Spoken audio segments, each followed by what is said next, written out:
고린도전서 3장 1절로 9절까지 한 구절씩 제가 한 구절 여러분이 한 구절 교독합니다. 형제들아, 내가 신령한 자들을 대함과 같이 너희에게 말할 수 없어서 육신에 속한 자 곧 그리스도 안에서 어린아이들을 대함과 같이 하노라.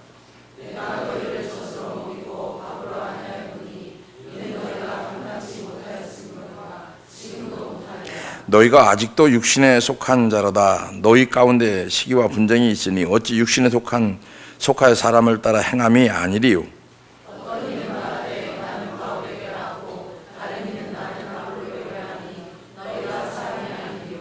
그런즉 아볼로는 무엇이며 바울은 무엇이뇨? 저희는 주께서 각각 주신 대로 너희로 하여금 믿게 한 사역자들이니라.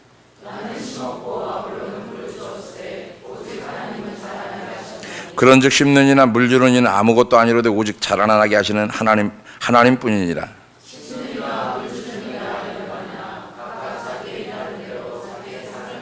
함께합니다.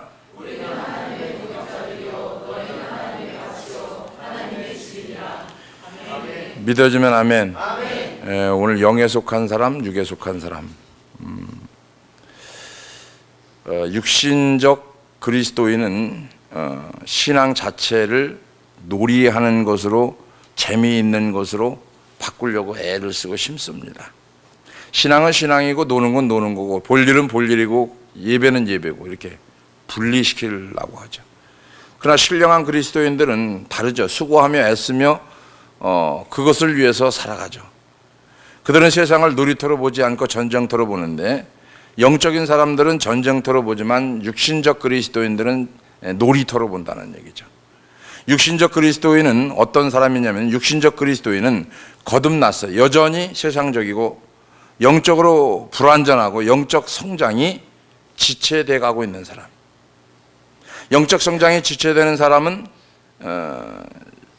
실제가 있다 하더라도 신체적 또는 어떤 정신적 성장이 지체되어서 악의의 특징을 보이는 사람들인 것처럼 보인다, 이 말을 지금 본문에서 하고, 바울이 본문에서 얘기하고 악의들이라고 하는 표현을 사용했는데, 자세히 말하면 그리스도 안에 있는 악의들이라는 뜻으로 사용된 이 표현 자체가 구체적으로 표현한 것인데, 익명으로 나타나고 표현해 보면 그리스도의 교회 안에 적어도 4종류의 사람들이 있다는 걸 얘기합니다. 이 악의들이라는 표현 속에서 평균적 교인들이 있는데, 첫 번째 보면 이런 사람들은 늘 교회에 출석합니다. 늘 교회에 출석하지만 회심을 하지 못한 사람들. 그들은 교회에 와서 성도들과 어울리는 것을 좋아하는 것처럼 보입니다. 그렇지만 아직 그들 자신은 사망에서 생명으로 옮겨지지 못한 상태를 말합니다. 두 번째는 그리스도인이 되기 위해서 가르침은 받지만 아직 그리스도인이 되지 못한 사람들. 그런 사람들이 그리스도인처럼 보이는 것은 교회에서 쓰는 말을 쓰고 교회에서 하는 일들을 어느 정도 하기 때문에 그리스도인들이라고 말합니다. 세 번째로 보면은 참된 그리스도인이지만 육신적 사람들이죠. 이런 사람들은 제목을 감당할 수 있을 정도로 성장한 그리스도인이 아니지만 그래도 첫째, 둘째보다는 좀 낫죠. 네 번째, 마지막으로 보면 감사하게도 여기에 속한 사람들은 참된 그리스도인이면서 또 신령한 사람들이다. 이런 분류의 사람들은 교회에서 얼마 안 되는 자체가 매우 안타까운 일인데, 이런 사람들이 바로 하나님이 바라는 사람들, 하나님이 원하는 사람들, 하나님 마음에 맞는 사람들이다라고 하는 거죠. 어떻게 보면 육신적 그리스도인의 특징이라고 하는 것은 이제 오늘날 교회들에게 가장 큰 무리를 형성하고 있는 육신적 그리스도인이라고 생각할 수 있겠지만, 이런 사람들은 성경에 보면은 명백한 교훈에 따르지 않기 때문에 교회의 능력과 영향력을 감소시켜 나간다. 육신적 그리스도인의 특징은 악의의 특징과 비교해 보면 자기중심적이라는 거죠. 여러분이 스스로를 한번 점검해 보면 돼요. 내가 아직까지도 성장하지 못한 그리스도인이다, 육신적 그리스도인이다, 이렇게 판단해 본다고 하면은 아직 자기중심적이다. 모든 것을 자기중심적으로 풀어간다. 또 자기만의 세계가 있다. 그런 악의들, 어른이지만 악의들의 상화를 벗어나지 못한 거죠. 자기중심성이 있다는 거죠. 악의는 애들을 보면 자기중심적으로 놀아요. 노는 것도 자기중심적으로 놀지 저 사람의 중심적으로 놀진 않거든요. 이기는 어떻게 보면 그 자체가 자신의 세계를 가지고 있고, 여기서 문제는 자기 세계만을 볼 줄 안다는 거죠. 크게 못 보고 자기 세계만 보는 거죠. 악인은, 이런 분류는 그 머리의 생각 속에는 내가 또는 내 것 같은 단어들로 가득 차 있는 거죠. 내가, 내 것. 곰곰이 한번 여러분이 자문자답 한번 해보세요. 내가 뭘 그렇게 잘못했길래, 내가 뭐 그래서, 이건 내 거 이렇게 가득 차 있는 거죠. 사도 바울이 볼 때 육신적 그리스도인이 바로 이런 악의의 특징을 보였다라고 말하는 거예요. 악의의 특징, 육신적 그리스도인. 제 얘기가 아니고 제가 여러분한테 이렇게 하는 게 아니고 성경에 보니까. 자, 1절 볼까요? 3장 1절 시작.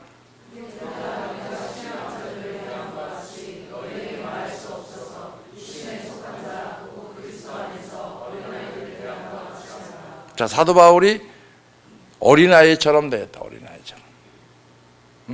근데 이 말씀을 보면서 제가 나는 어린아이를 어른처럼 되었구나 이렇게 생각이 들어요. 어떤 것 같아요?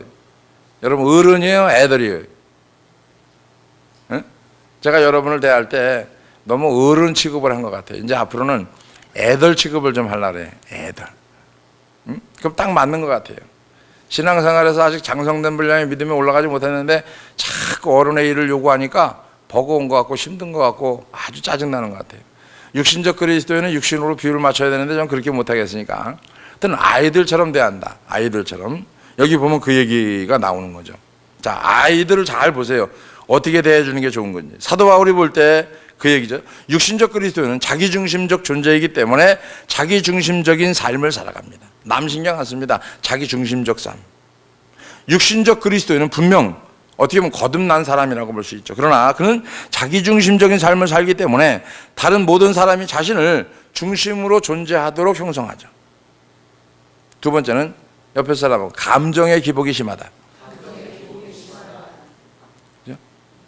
우리가 신앙생활 할 때 보면은 하루에 10번도 더 넘어져요. 감정의 기복이 너무 심하죠. 제껴졌다 넘어졌다. 이게 아직까지 어린아이를 벗지 못해서 그래요. 그죠? 아이들의 또 다른 특징은 뭐냐면 감정의 영향을 지나치게 받는다는 거죠. 그 다음에 아기는 자기중심적으로 살아갑니다. 감정이 조금만 변해도 생활에 전반적으로 영향을 받게 돼 있고, 그런데 육신적 그리스도인은 감정에 따라 사는 경향을 보인다는 얘기죠.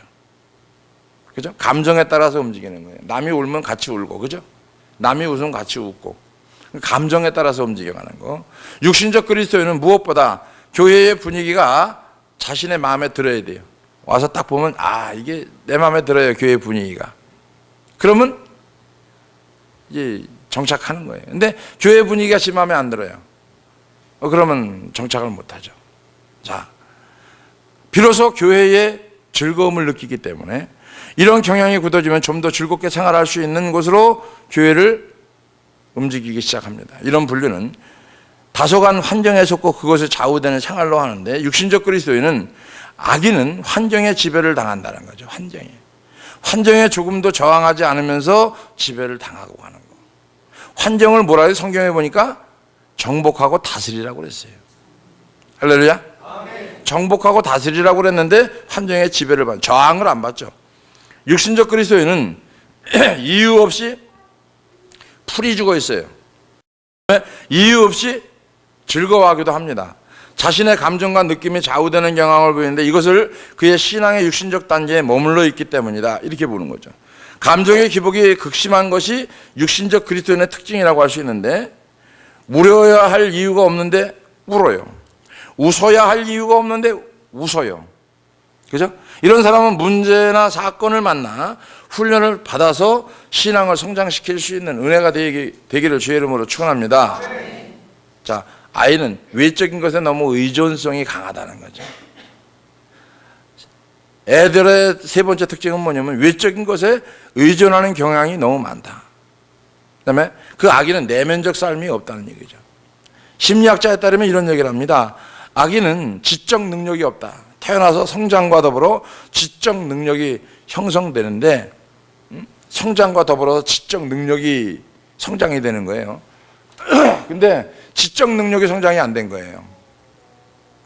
어른이지만 지적 능력이 성장이 안 된 사람, 나이는 많은데 지적 능력이 성장이 안 된 사람, 이런 사람 많이 보죠. 그죠? 왜 그럴까요?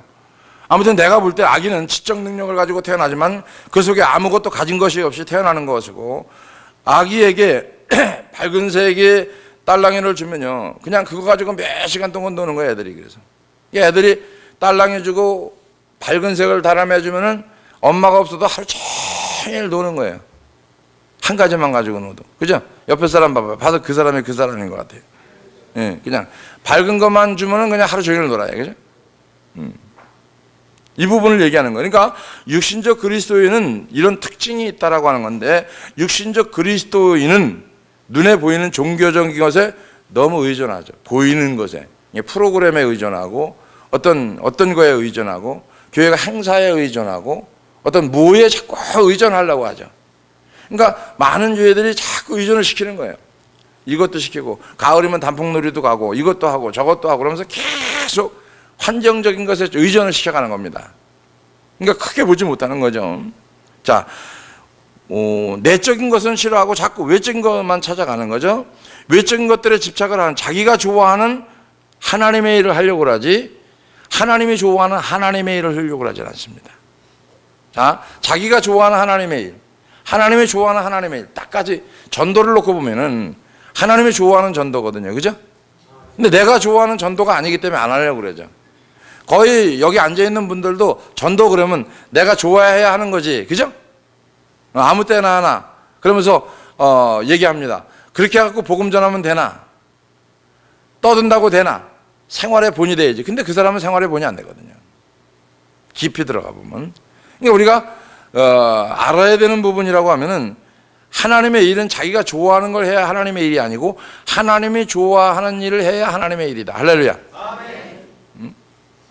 우리가 할 수 있는 것은 이것인데, 외적인 환경에 영향을 많이 받으면서 살수록 그만큼 더 육신적 그리스도인이 된다는 거죠. 환경의 지배를 많이 받으면 받을수록 육신적 그리스도인이 되는 거예요. 성경 말씀의 지배를 많이 받으면 받을수록 영적 그리스도인이 되는 거예요. 즉, 말씀의 지배를 받고 기도를 하고 예배드리는 이 자체가 여러분에게 무의미하게 보일지는 몰라도, 말씀의 지배를 많이 받고 영향을 많이 받으면 육신적 그리스도인이 아니고 영적 그리스도인으로 성장해 가는 거고, 환경, 세상, 이런 여러 가지의 지배를 많이 받아요. 그죠? 요즘 드러나 놓고 있는 거 아니에요, 사실? 그러니까 영향을 많이 받는 거예요. 문화의 영향을 많이 받는 거예요. 문화의 영향을. 그러다 보니까 영적인 그리스도인보다는 육적인 그리스도인이 아주 지배적이라고 하는 거죠. 자, 그만큼 우리가 알아야 되는데, 아버지께 참되게 예배하는 자들은 영과 진리로 예배할 때가 오나니 그랬어요. 자, 아버지께 참되게 예배하는 자들은 영과 진리로 예배할 때가 온다.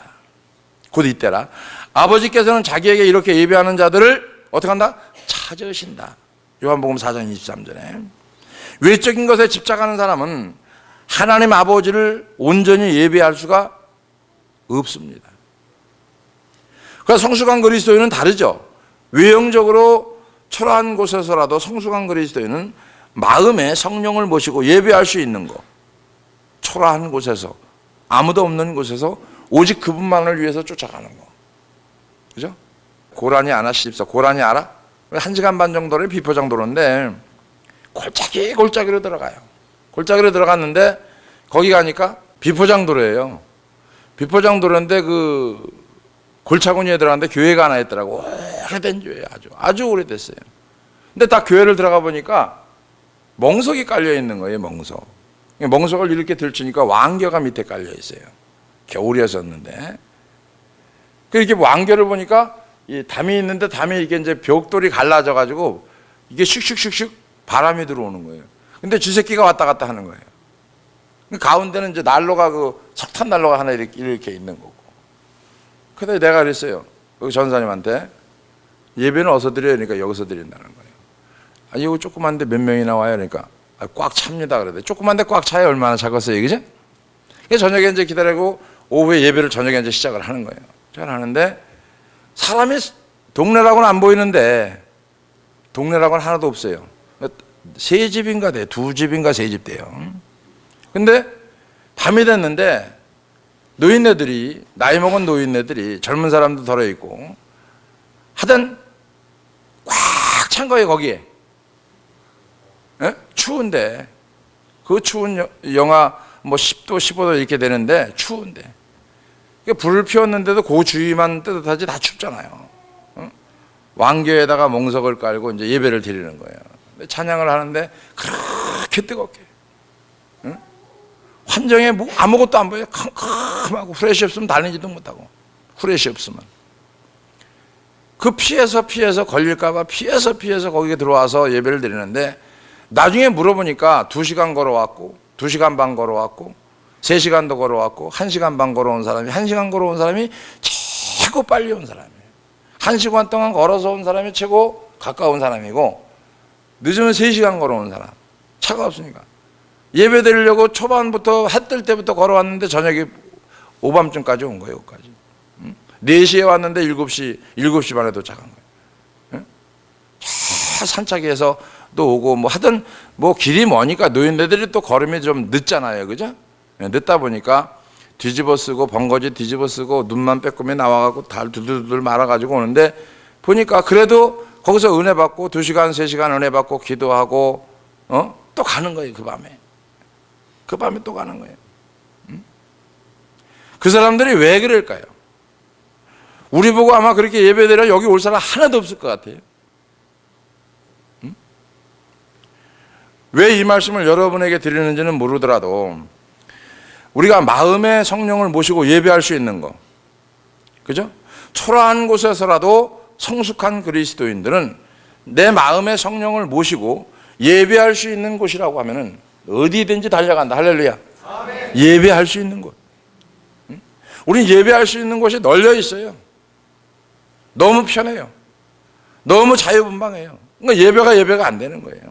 자, 어떻게 보면은 이런 부류의 사람들, 하나님이 원하시는 하나님의 일을 하는 사람들, 이런 흔들림이 없이 하나님을 예배하며 하나님과 교제하며 나누며 평안을 맛볼 수 있는 그 사람들, 그것은 그가 외적인 것에 의존하지 않기 때문에 갈 수 있다는 거죠. 외적인 것에 의존한다고 그러면 못 드리는 거죠.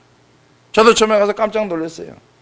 가마떼기가 깔려있고 밑에 떠들어보니까 왕겨가 있고, 이런 데서 바람은 술술술 들어오는데 추워서 응신을 못하는데 거기 앉아서 찬양하고 예배하고 눈물을 흘리고 뜨겁게 기도하는 거 보면서 외적인 것에 의존하지 않고 내 속에 성령이 있는 그 사람들만, 할렐루야, 아멘. 얼마나 뜨겁게 예배드리는지 제가 은혜 받았어요. 제가 은혜 받았어요. 자, 우리가 목적이 없는 삶과 목적이 있는 삶이 다르죠. 우리는 무엇에 목적이 있는지 몰라요. 단지 천국 가려고 예수 믿었다고 하면 잘못 믿은 겁니다.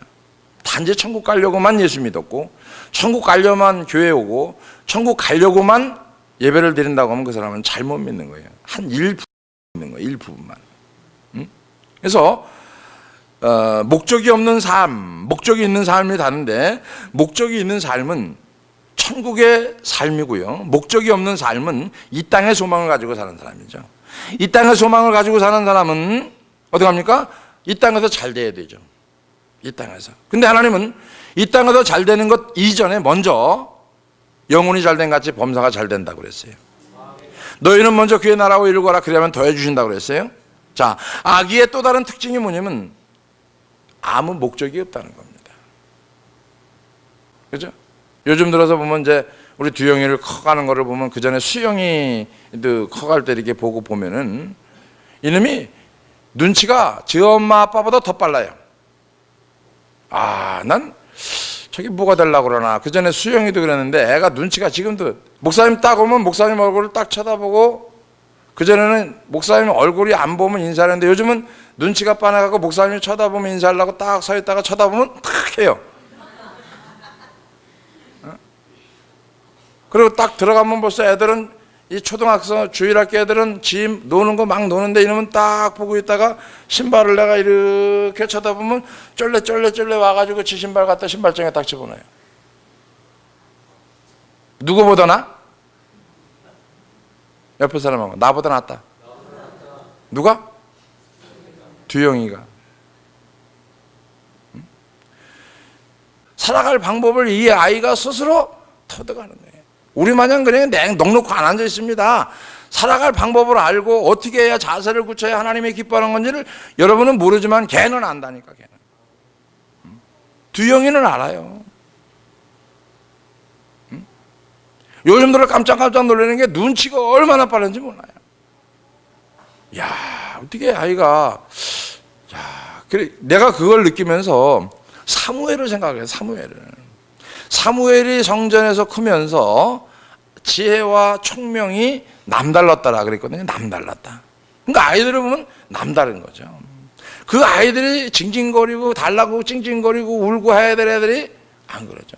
어디다 식당에 가보면은 다 큰 놈들도 징징거리고 난리치고, 우리 저 함장에 있는 김 권사님 얘기 들어보면은 주일학교 어린이 이런 거 하면은 부모들이 막 이 새끼 먹이려고 난리치고 막 그러는데, 어쩌면 여기 애들은 주일학교 어른 먹을 때까지 달랫소리도 안 하고 이것도 안 하고 저것도 안 하고 기다렸다가 밥 차려 좀 먹고 그러는 게, 그거 한 가지만 보고도 애들이 놀라는 거예요. 그 권사님이. 애들이 어른보다 나아요. 그죠? 애들은 날마다 변해갑니다. 하루가 다르게 성장돼 갑니다. 근데 우리 집사람들, 권사님들은 하루가 다르게 성장이 안 돼가요. 왜 그럴까요? 지적 능력이 떨어져서 그래요. 아직까지도 아이의 그리스도, 아이들 같이 자기가 좋아하는 하나님의 일만 하려고 하다 보니까 이런 상황이 되는 거예요. 그러니까 또 다른 특징, 아기들이 이런 거죠. 아기가 공을 보면은요, 무조건 그것을 가지기를 원합니다. 공이 뭔지는 몰라요. 근데 공을 손에 넣으면 그것으로 무엇을 할지 모릅니다. 공을 손에 넣으면 그것으로 무엇을 할지 이루겠다는 목적이 없습니다. 근데 그냥 좋아하는 거죠. 둥근이가 좋아하는 거죠. 자, 아기는 바로 이런 특징이 보이죠. 아기에게는 삶의 목적이 없는 거예요. 여러분, 삶의 목적이 있어요? 목적이 없으면 악입니다. 아기에게 목적이 없는 것처럼 육신적 그리스도인에게도 목적이 없다라고 하는 거죠. 육신적 그리스도인은, 그죠? 예배에, 어쩌면 삶에 진지한 게 없어요. 문제는 교회 다니는 자체를 놀이라고 생각합니다. 하찮은 것들에 빠져서 살아가는 육신적 그리스도인들이 현대 교회에 너무 많다라고 하는, 오늘날. 성지순례를 광고하는 말 중에 이런 말이 있죠. 예수님이 어제 걸으신 그 길을 오늘 우리가 걸어봅시다. 이런 문구가 있어요. 이런 광고에 대해서 어떤 복음 전도자가 할 말이 그 마음에 들어오는데, 좋습니다. 그는 좋습니다. 자, 관광을 목적으로는 그렇게 하지 맙시다. 아주 뼈 있는 얘기죠. 육신적 그리스도인은 놀이를 좋아하고 구경을 좋아하고 여행을 좋아하고, 그러다 보니까 교회가 그들을 대상으로 사경회나 부흥회를 놀이터로 만들어서 광고하는 일들이 벌어지고 있다라고 하는 겁니다. 이미 깊이 들어와 있고요. 육신적 그리스도인들은 하찮은 것에 시간을 보내고 있습니다. 육신적 그리스도인은 부흥회, 어쩌면 성경 공부에 참석시키기 위해서 재미라는 포장지를 사용해야 되고 사탕을 줘야, 사탕 발림을 해야 참석을 한다는 거죠. 그러니까 예배도 재미가 있어야 되고 웃겨야 돼요. 코미디 마냥. 그래 참석을 하는 거예요. 왜? 교회 가면 재밌거든요. 웃기거든요. 배꼽 잡거든요. 그죠? 매스컴을 타는 거예요. 배꼽을 잡는 거예요. 막 웃는 거예요. 이게 예배예요. 여러분, 한 가지만 예를 들어 봅시다.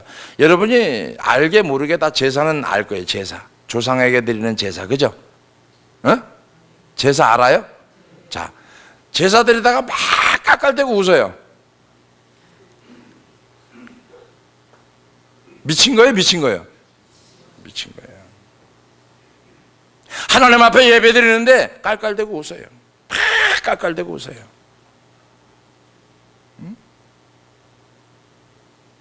예배가 안 되는 거예요. 사탕 발림을 해야 오니까, 그렇게라도 해서 끌어 모아야 되니까 있을 수는 있습니다. 그러나 그거는 하나님이 기뻐하는 일이 아니라는 거죠. 육신적 그리스도인들이 원하는 거죠. 그러다 보니까 모아야 되잖아요. 자꾸 흩어지니까 모아야 되니까 바자회를 해야 돼요. 바자회를. 그러니까 재미라고 하는 포장지를 사용해서 사탕 발림을 해야 되고, 아기의 특징은 단단한 음식을 먹지 못하니까 우유와 부드러운 것을 먹으니까 이것이 아기의 모습인데, 단단한 음식은 소화를 시키지 못하니까 말씀이 들어가지를 못하는 거예요. 말씀을 들으면 소화가 안 되거든요. 말씀을 들으면 회개가 안 되거든요. 그러니까 부드러운 우유나 먹어야 되고 버터나 먹여야 되고, 그죠? 소화가 잘 되는 이유식이나 먹여야 되고, 응? 안 되는 거죠. 육신적 그리스도인들은 위로가 되는 성경 구절에만 주목합니다. 위로가 되는 성경 구절. 마음을 찌르고 의기소침하게 하고 징계하고 책망하는 구절을 보면은 싫어합니다. 응? 아이의 특징이 뭐냐면 소리 지르면 싫어한다는 거예요. 책망하면 싫어한다는 거예요. 잘못했어도. 아이의 특징이에요. 응? 그러니까 영적인 소화기관이 약한 사람에게 말씀을 먹이려고 하니까 소화가 안 되는 거죠. 소화가 안 되니까 원망이 나오고 불평이 나오는 거예요. 여러분 못 알아들으면요 답답한 거예요. 말씀 듣는데 육적인 그리스도인들은 못 알아듣거든요. 무슨 얘기인지. 이게 영적 그리스도인이 아니라 육신적 그리스도인, 육신의 얘기를 해도 못 알아듣는 거예요. 이게. 그러니까 육신적 얘기를 해도 못 알아듣는데 너희들한테 영적인 얘기를 하겠느냐. 도저히 못 하겠다. 사도 바울의 고백이 그거거든요. 자, 히브리서에도 이런 말씀이 있습니다. 히브리서 5장 13절 14절에도 대저 젖을 먹는 자마다 어린아이니 의의 말씀을 경험하지 못한 자요. 이렇게. 아기와 육신적 그리스도인의 차이점을 그대로 보여주는 건데, 14절 단단한 식물은 장성한 자의 것이니 저희는 지각을 사용함으로 연단을 받아 선악을 분별하는 자들이니라. 14절 한번 다 읽어볼까요? 시작.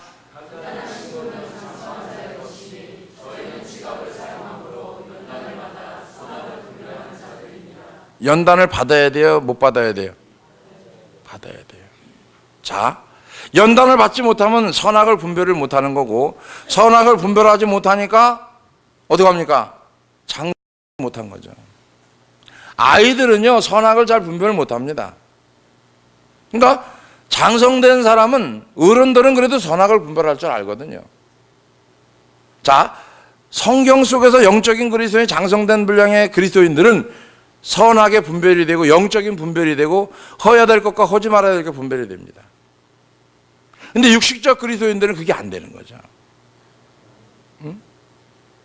자, 아기와 육신적 그리스도인의 공통된 특징을 정리해 보니까 옆에 사람하고 인사합시다. 자기중심적이었다. 그 다음에 옆에 사람하고 얼굴 보면서, 자, 감정의 기복이 심하다. 외적인 의존성이 심하다. 삶의 목적이 없다. 자, 옆에 사람하고 마지막으로 비생산적 삶을 산다. 그건 무슨 얘기냐면은 변화가 없는 삶을 산다는 거예요. 변화가 있어야 돼요, 없어야 돼요? 있어야 돼요.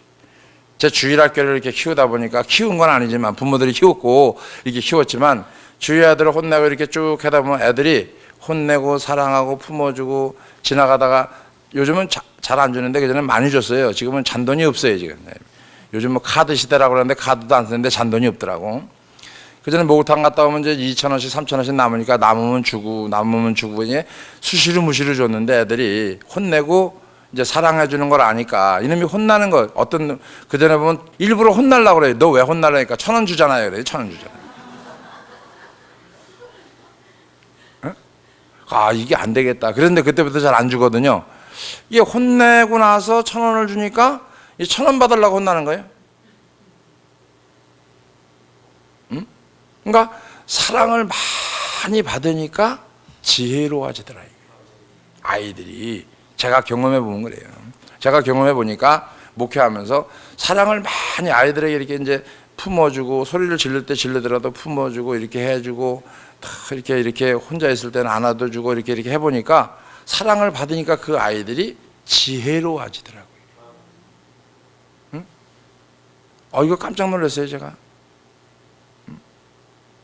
이렇게 얘기해도 여러분 맞아 이런 사람이 없는 거 보니까 여러분은 아닌 것 같아요. 그죠? 그래서 변화가 없는 삶이라고 하는 거, 비생산적 삶, 단단한 음식을 먹지 못하는 거, 그러다 보니까 신앙생활에 문제와 사건이 터지면 원망과 불평을 하는 겁니다. 히브리서 5장 14절 단단한 식물은 장성한 자의 것이니 저희는 지각을 사용함으로 연단을 받아 선악을 분별하는 자들이니라. 자, 원망하고 불평하면서 시험에 빠집니다. 왜 분별이 안 됩니까?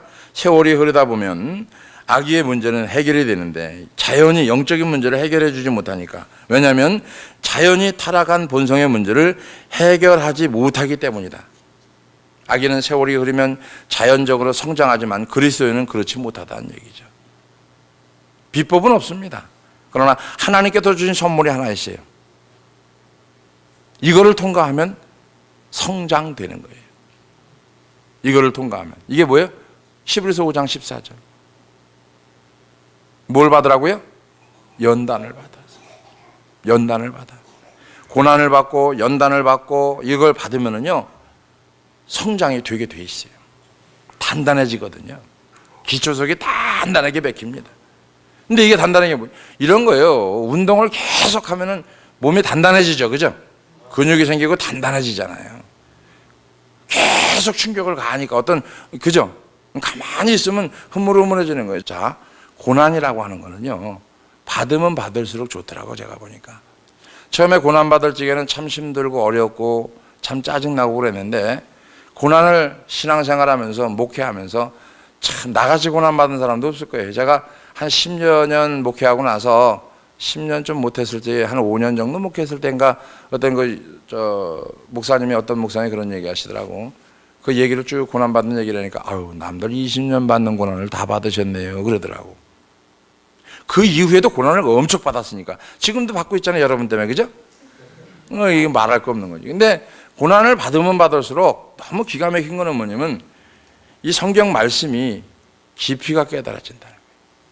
전 놀라운 게 뭐냐면은, 고난을 많이 받아서 나쁜 건 줄 알았는데, 고난을 무지하게 받아보니까, 이 말씀이 무엇을 얘기하는지 정확하게 알게 되다. 성령이 나에게 오셔서, 보혜사 성령이 나에게 오셔서 친히 가르치시고 할 말을 내 입에 두시고 성령의 지혜를 주시고 하게 하시니까.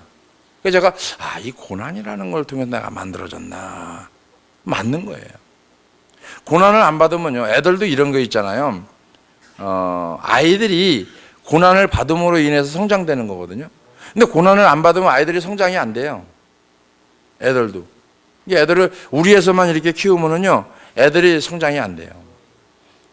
어떻게 해야 돼요? 애들도 고난을 받아야 돼요. 아이들에게 고난이 뭐냐면, 지금 시대는 이겁니다. 애들에게 고난은, 이거 가르쳐야 돼요, 부모들이. 애들이 하고 싶은 거를 하지 못하게 하는 거. 달라면 다 주는 거. 이거 안 좋은 겁니다. 달라는 거 주지 말아야 되고 하고 싶은 거 못하게 하는 게 아이들에게 고난이거든요.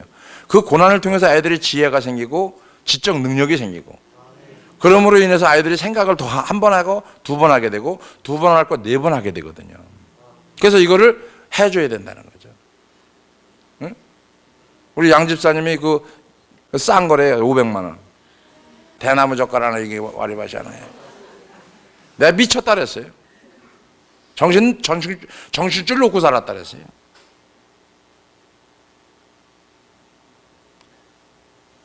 그 아이가 예를 들어서 제가 깜짝 놀란 거예요. 저는 물론 피아니스트들이 갖고 다니는 게 1억도 되고 이렇게 된다고 얘기는 합니다만은, 아무리 많이 벌어도 그렇지. 그 다음에 얘기하면 여러분 기절할까 봐 얘기 못 하겠어요. 이 와리바시만 그 정도인데 이 본체는 얼마나 비싸겠어요. 그렇죠?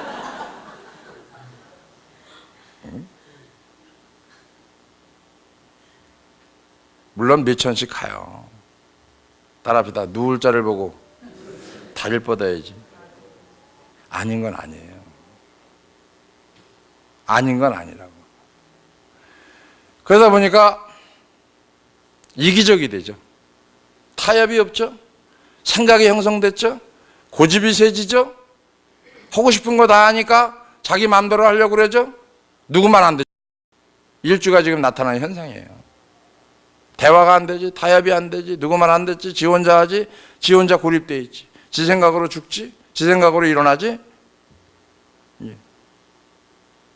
그러니까 하나만 그랬으니까 양쪽에 기집애들 둘이니까 이것도 애들이 하고 싶었을까 안 하고 싶었을까? 하고 싶었겠죠. 그러니까 애들은 상처를 받은 거예요, 둘 다. 큰 놈은 더 받은 거예요. 완전히 생각이 고립돼 버린 거예요. 꽉 고립돼 버렸어요.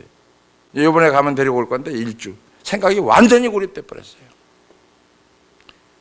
이 나이에 발견했으니까 망정이지, 만약에 이게 발견 안 됐으면요, 이게 어떻게 살아갈까? 이게 참 무서운 겁니다. 근데 우리 교회 주일학교 애들은 그런 걱정은 없어요. 할렐루야. 그런 걱정이 없어요, 애들은. 실질적으로 그런 걱정을 할 필요가 없지. 무서운 건 그거예요. 하나님이 우리에게 주는 선물, 고난을 통해서 배워나가기를 주의 이름으로 축원합니다. 아이들도 고난을 통해서 성장되는 거예요. 하고 싶은 거 다 해서 성장되는 게 아니에요. 그죠?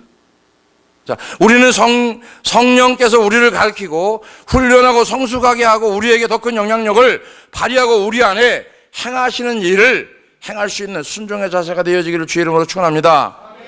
우리는 시행착오를 많이 저도 인생에 시행착오 많이 겪었고요. 목회 참 시행착오 많이 겪었어요. 자, 기도도 많이 하고 회개도 많이 했습니다. 두려움도 있고 마음의 시련을 사건을 통해서 많이 배웠어요. 근데 너무 감사한 것이 시행착오를 겪고 회개하고 두려움도 있었고 마음의 시련도 있었고 사건을 통해서 고난과 고통을 당했지만 지금 와서 보니까 그거보다 더 값진 선생이 없더라는 거죠. 고난의 선생, 고통의 선생, 나를 만들어가는 하나님의 그 손길이 참 놀랍고 신비하다 할 정도로. 그러니까 시련, 고난과 환난, 그러니까 장성한 아이가 되어져가는 이유가 뭐냐면은 고난이라는 걸 통해서 장성된 분량의 믿음에 자라가더라는 얘기죠. 신령한 그리스도인은 외적인 것에 의존하는 것이 아니라 내적인 것에 의존하는데 내적인 주님을 의지하고 살아가는 줄 믿어주면 아멘 합시다. 균형 잡힌 양식을 먹을 수 있어야 된다.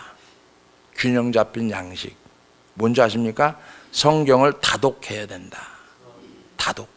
성경을 부분 보지 말고 다독을 해야 된다는 거죠. 처음부터 끝까지. 저는 가장 유익된 것이 평신도 때 처음부터 끝까지 성경을 많이 봐놓은 것이 지금도 유익해요. 지금도. 이건 뭐 1년에 가봐야 한 번 볼까 말까고 2번 볼까 말까인데 성경을 많이 봐야 2번이고 안 보면 1번이고 거의 한 번도 못 볼 때도 있고요.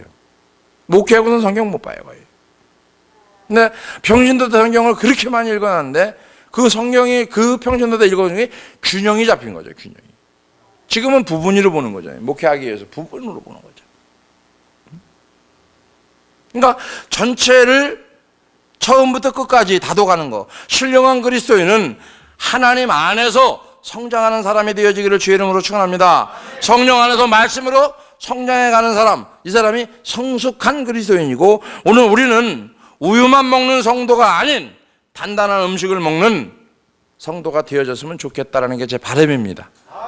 여러분들이 진정으로 우유만 먹고 버터만 먹는 이런 그리스도인이 아닌, 육적 그리스도인이 아닌 영적 그리스도, 고난도 달게 받을 수 있는, 그래서 그걸 지혜로 지식으로 넘을 수 있는 그 은혜가 여러분에게 이제 일어나기를 주의 이름으로 축원합니다. 여러분, 자녀들의 교육은 여러분이 하는 게 아니고 여러분이 맡겨만 주면 하나님께, 하나님이 여러분의 자녀들을 친히 인도해 가신다는 겁니다. 내가 하다 보니까 내가 자꾸 자식을 땡기면 애가 이기적이 돼요. 이기적이 됩니다. 부모들이 자식 사랑하지 않는 사람 하나도 없어요. 다 사랑합니다. 다 잘해주고 싶고 마음 아파요, 못해주는 거. 근데요, 잘해주는 게 잘해주는 게 아니고 못해주는 게 못해주는 게 아니고 커보면 나중에 세상을 헤쳐나갈 수 있는 힘이 어디에 나오느냐면 내가 없이 살 때, 힘들었을 때, 어려웠을 때 어떻게 이겨나갔는가, 그 상황이 반드시 옵니다, 여러분. 그렇게 키우지 못한 자녀들을 키운 부모가 자식 손에 죽었잖아요. 그죠? 재산 물려주지 않는다고 아들하고 딸내미하고 합작을 해가지고 부모를 죽여버리고 재산 분배하려고. 그러니까 괜히 집 가지고 있다가 죽지 말고요. 괜히 조금 갖고 있다가 자식들한테 이거 목숨 끊고 죽지 말고 빨리빨리 다 버리고요. 하나님께 의지하고 하나님께 맡기는 은혜가 여러분에게 주어지기를 주의 이름으로 축원합니다. 기도합니다. 고맙고 은혜로우신 아버지 하나님 감사합니다. 우리에게 하나님께서 더 큰 영향력을 발휘하기 위해서 우리 안에 행하시는 그 하나님을 만나고 경험할 수 있는 귀한 종들이 되게 하여 주시며, 고난을 통해서 성령께서 우리를 가르치고 훈련하고 성숙해가는 귀한 역사를 경험하기에 부족함이 없도록 인도해 주시옵소서. 고난과 환난과 사건을 통해서 배워야 되는 신앙이라고 하면은 장성한 분량의 믿음에 대해서 하나님께 영광 올려드리며 귀한 심령으로 말미암아 하나님께 더 가까이 갈 수 있는 믿음으로 성장시켜 주시옵소서. 감사하며 예수님의 이름으로 기도합나이다. 아멘. 아멘.